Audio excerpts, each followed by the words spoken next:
Hello, this is RV Vagabond Jerry, and I have done quite a few automobile museums videos on my channel here.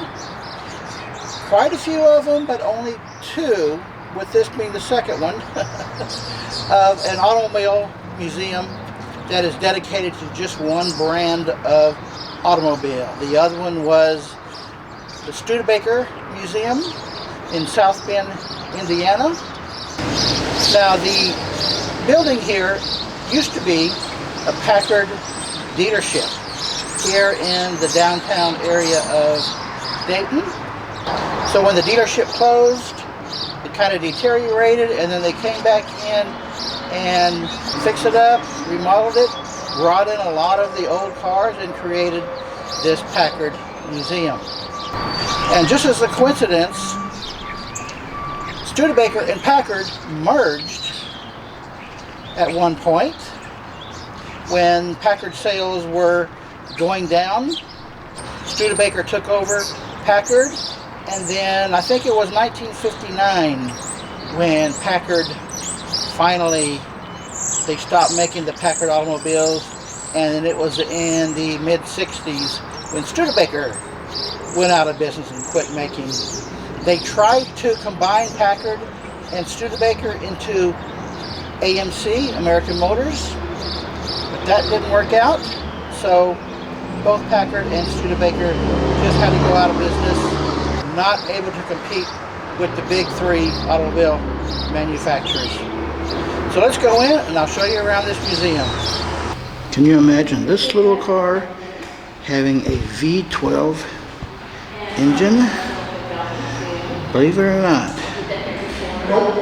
Here's another racer, 1912. And this was used in a marathon race. Here's a 1934 convertible.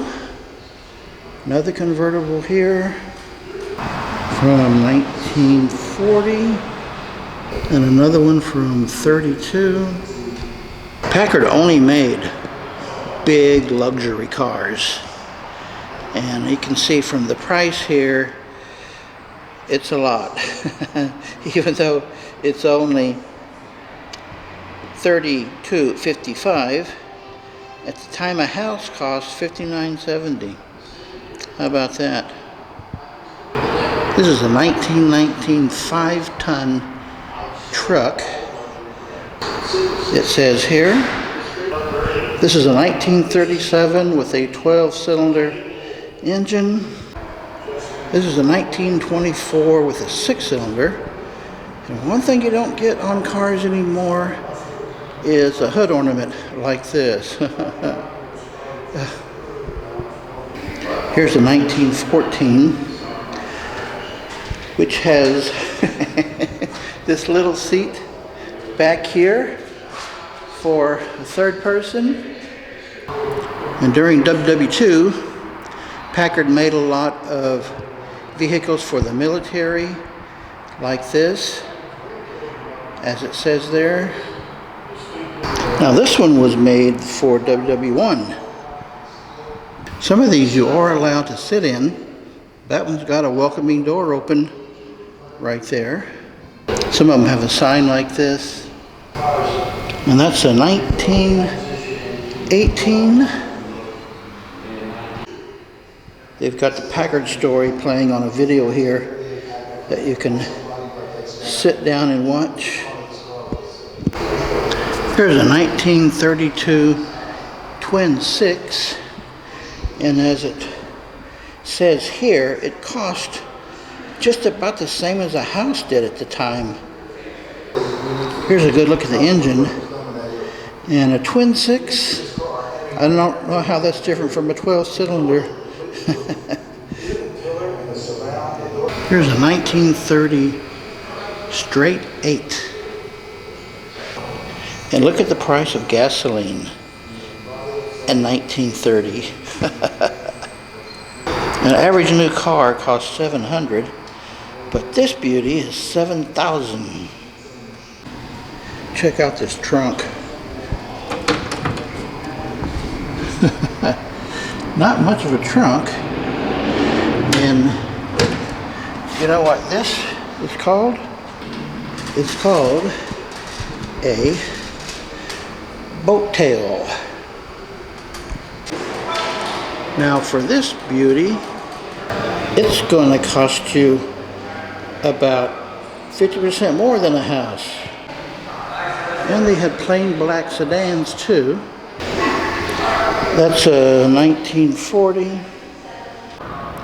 And they actually have a Packard library here. That's a Spanish ship from 1690. And check this out.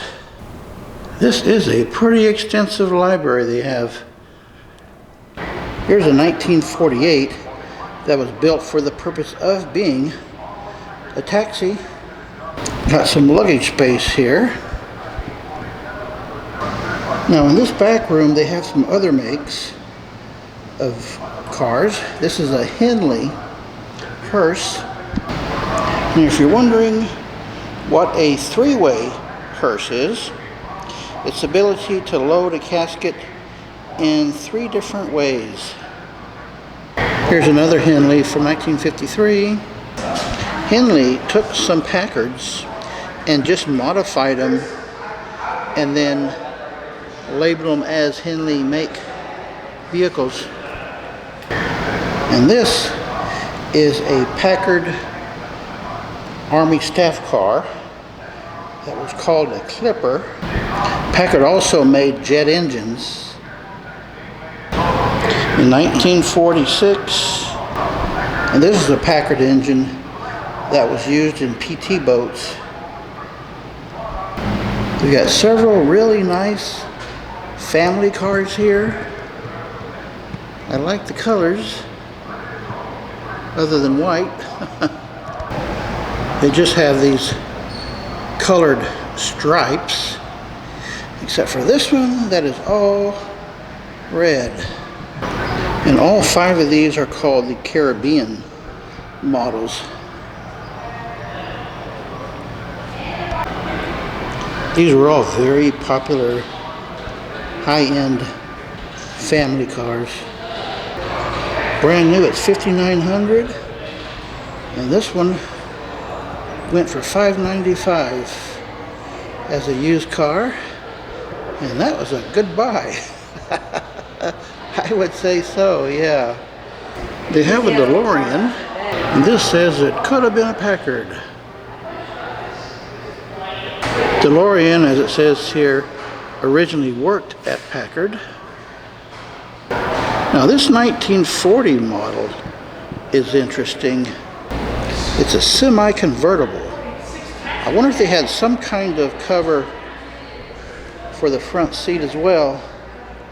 Here's a 1953 touring sedan. Here's a 1936, and it's a convertible. And they have a Porsche race car. If you want to read about it here. This is an unusual body design. This is what they called it. Well, this is a really nice museum. If you're coming through Dayton, I would definitely suggest you stop here and take a look at the Packard Museum. Good day, folks.